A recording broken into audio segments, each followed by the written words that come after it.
Bonjour chers amis traders, comme chaque fin de semaine et en l'occurrence d'année, analyse rapide du Bitcoin, du DAX, de l'euro-dollar et du SP500 pour la semaine à venir, en mode investissement et en mode trading. Alors on commence tout de suite avec les news économiques, donc sur la semaine prochaine à venir. Donc on fera attention aux minutes du fonds FOMC mercredi soir comme d'habitude. Également à quelques annonces un peu choc sur les indices des prix à la consommation sur l'euro vendredi matin.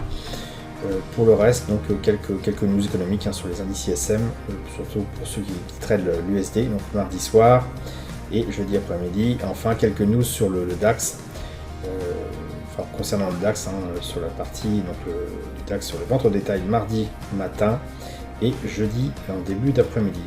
À part cela, sauf si vous tradez le dollar canadien, pas grand-chose à se mettre sous la dent, donc on retiendra quand même surtout le mercredi, une journée peut-être un petit peu plus volatile que les autres. Alors on commence avec le Bitcoin exprimé en euros sur le long terme. Donc on voit qu'on est ici sur une zone de consensus, voilà à peu près, le consensus est là, on est un petit peu en dessous. Pour l'instant on a un prix qui est en train d'osciller dans une espèce de bougie de latéralisation. Tant qu'on est là-dedans, et je dirais a fortiori encore plus là-dedans, eh bien on ne pourra pas faire grand-chose sur le long terme, sachant que je vous l'ai déjà expliqué, sur le Bitcoin, pour moi, c'est un peu mort sur le long terme. Il a beau être haussier, c'est indéniable. Voilà, sur la partie fondamentaux et risque de régulation, je préfère rester en dehors. Maintenant, si on regarde sur le mode spéculation, unité de temps un peu plus rapide, on va commencer déjà par une journée, ce sera pas mal. Voilà, on retrouve un petit peu ces fameuses boîtes de consolidation, où on a ces oscillations qui se font, avec un volume somme toute assez constant, ce qui laisse à penser effectivement qu'il n'y a pas grand-chose à faire, en tout cas, même sur une base journalière. Par contre, la notion de range est particulièrement intéressante dans les unités de temps inférieures, parce que quand on commence à creuser, aller sur les unités de temps 30 minutes, et qu'on voit ce beau range dont on a parlé juste avant, on peut visualiser avec le volume par prix les points consensuels, donc c'est là où il y a le plus de volume. Par exemple ici, c'est là où le prix où il y a le plus de volume échangé. Et on peut voir aussi les endroits où finalement il y a le moins de volume échangé, donc les creux, les creux, les sommets de montagne. Si on met l'image, on la tourne un quart de tour sur la gauche, on verrait une espèce de montagne qui apparaîtrait ici. Voilà, les vallées, sommet, vallée, sommet. Et donc lorsqu'on arrive sur ces vallées, que ce soit ici ou ici, ce qui va se passer pratiquement systématiquement à chaque fois, eh bien c'est un retour à l'équilibre. Voilà. Dès qu'on s'écarte, comme on est assis, quand on est en phase de range, quand on s'écarte et qu'on arrive, regardez c'est le cas ici, c'est assez magique. Lorsqu'on s'écarte et qu'on arrive à toucher à peu près cette zone de creux, eh bien tant qu'on est en range, on va revenir immanquablement vers la zone de consensus, et c'est pareil pour en dessous. Donc avec plus ou moins de succès, il faut bien sûr arriver à le prendre. Voilà, dès qu'on s'éloigne de la zone, on va revenir à la zone consensuelle, et ça peut durer un petit moment, quoi. C'est arrivé également ici, c'est arrivé ici, voilà. Donc c'est des choses qui sont assez intéressantes à faire, et je pense qu'on ne pourra pas faire grand chose de plus, en tout cas sur le Bitcoin, sur ces différents horizons de temps. Concernant le DAX sur les unités de temps long terme, je dirais que c'est un peu ce que je répète depuis presque un an maintenant, on est toujours en train de consolider. Alors je dirais même que le DAX il se comporte moins bien que le CAC 40 pour une certaine manière à ce niveau-là. En revanche, c'est exactement le même principe que sur le Bitcoin. Ce qui est intéressant, c'est pas forcément ce qui se passe en une semaine. Et d'ailleurs, ça nous arrange parce que pour vraiment le trading ou le scalping, c'est mieux de faire ça dans une unité de temps plus courte. Et bien là, lorsqu'on descend, parce qu'on voit qu'on est dans un range ici, lorsqu'on descend dans une unité de temps plus courte, donc commençons déjà par une journée, voilà, on voit apparaître cette notion de fading, je vous expliquais juste à l'instant. Dès qu'on s'éloigne du point consensuel, alors qu'il se déplace un petit peu au fil du temps, là par exemple, ça se vaut, il est à peu près là, je vais mettre en noir, j'essaie de mettre à peu près les mêmes couleurs pour tout ce que j'essaie d'expliquer.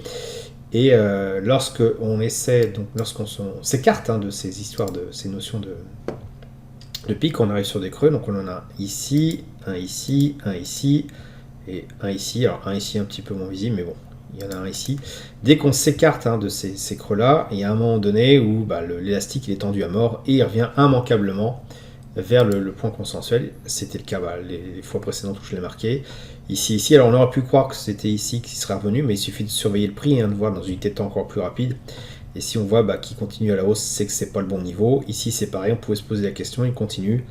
Et là, il se retourne, et qu'est-ce qui se passe? Pouf, on retourne vers le point consensuel. Alors vous allez me dire, oui, en fait, ça continue après, ok.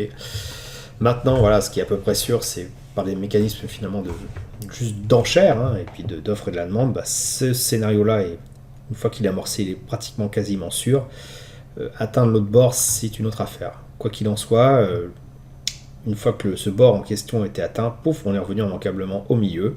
Et ici, je pense qu'on est en train de s'orienter vers la même chose. Alors ici, à voir si on arrive à casser ce petit niveau-là, ce tout petit niveau. Il faut aller creuser dans une unité de temps encore inférieure. Eh bien, alors, si ça vraiment ça vaut le coup, parce qu'on est très proche du point consensuel, on pourra envisager un scénario comme ça.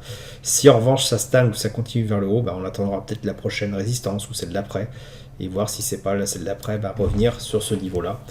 Voilà ce qu'on peut faire avec le DAX en ce moment. Pour l'euro-dollar, c'est toujours la même chose, on est toujours dans ce range ici qui apparaît, qu'on va voir bien sûr pouvoir s'amuser à fader dans une unité de temps inférieure. Finalement, quand ça range, c'est pas mal non plus, parce qu'on arrive à se faire un peu de sous, tout simplement, avec le même principe à chaque fois. Donc là, on voit que quand même le point consensuel s'est déplacé, il n'est plus ici, il est plutôt là, maintenant. Les zones de support, celle-là, elle est bonne. Celle-ci, on peut éventuellement la déplacer, la mettre plutôt là. Celle-ci n'est plus vraiment... encore qu'on peut la laisser là, mais bon, elle est plus pertinente ici. Ici, on a quelque chose aussi qu'on peut positionner. Et donc, dans cette phase de range, ce rectangle-là correspond à celui qu'on a vu juste dans l'unité de temps supérieure. Et bien, on retrouve toujours ce même concept de dès qu'on s'éloigne, potentiellement, là, hop, voilà ce qu'on peut viser en tout cas pour cette semaine. Dès qu'on s'éloigne, hop, on revient vers le point consensuel. On s'éloigne, hop, et il y a une phase de retournement, on revient vers le point consensuel. Ici, si on arrive à casser en tout début de semaine ce niveau-là, il est très probable qu'on revienne sur le niveau à 1,13 242. Voilà ce qu'on pourra faire. Donc c'est exactement le même principe sur le DAX, et ce qu'on peut faire avec l'euro-dollar sur le court terme. Le SP500, quant à lui, va sur sa phase long terme, est en train de sortir par le haut de cette consolidation qu'on avait, donc indiquant que finalement, dans cette continuité de tendance haussière, que on a remis une pièce dans le jukebox et c'est parti à la hausse. Donc là, clairement, on a un beau signal d'achat. On pourrait dire effectivement c'est super haut, ce que je disais dans l'analyse long terme sur le portefeuille, en direct le trading. Maintenant, voilà, le signal est là, ça casse. Effectivement, les volumes sont plus faibles parce que c'est entre le Noël et le jour de l'an.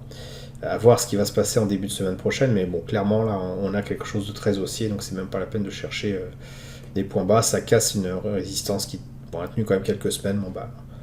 On y va direct. Sur les unités de temps plus courtes, on doit voir, j'imagine, je n'ai pas regardé, cette cassure qui apparaît. Donc on peut, à la faveur d'un pullback ici, tenter de prendre le train en marche pour du swing trading.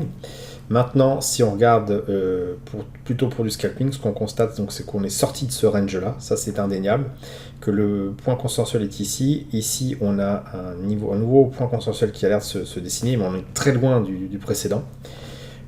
Donc, dans ces cas-là, lorsqu'on est quand même sur quelque chose d'assez haussier, on ne va pas tenter de fader, on va tout simplement attendre que le prix revienne sur une zone où il y avait un peu moins de volume. Donc, c'est le cas par exemple ici. Hop. On vise quelque chose comme ça, pour faire clair. On vise quelque chose qui va partir à la hausse. Et donc, ce qui est intéressant dans ces cas-là, c'est de prendre les points relativement bas. Et ces points bas, comment on les détecte? On les détecte lorsqu'il y a des creux. Et les creux, on les détecte ici. Là, on en a un. Donc, clairement, on est dessus. Lorsque le prix a atteint cette zone-là, on guette un retournement dans une unité de temps encore inférieure. Donc, on peut descendre, par exemple, et en prendre 30 minutes. Voilà. Et dès qu'on a un signal de retournement, donc ce qui apparaîtra, c'est relativement facile à lire ici, lorsqu'on casse ce niveau-là, on pourra prendre le trade à la hausse tout simplement, tenter une entrée en position ici, de manière à, si on se remet dans l'unité de temps précédente, de manière à accompagner ce mouvement à la hausse. Donc, à la limite même, on pourra le redessiner un petit peu plus comme ça. Voilà, quelque chose comme ça. Donc pas forcément attendre le plus bas, ça peut redescendre, mais là, si on a un signal qui nous indique que ça remonte, on peut prendre position dès maintenant, tout simplement par le jeu des volumes qui s'apparaissent pour le volume par prix, et que là, ici, on a un très faible consensus de prix. Donc le prix, a priori, ne va pas rester dessus. Donc soit il continue plus bas, auquel cas on attend, soit il repart direct à la hausse, et là, on peut entrer en position directe. Voilà, j'espère que vous avez apprécié cette vidéo. Si c'est le cas, vous pouvez laisser un pouce pour nous encourager à continuer. Abonnez-vous à la chaîne YouTube et activez les notifications pour ne rater aucune nouvelle publication. Je vous dis merci et à bientôt sur le blog.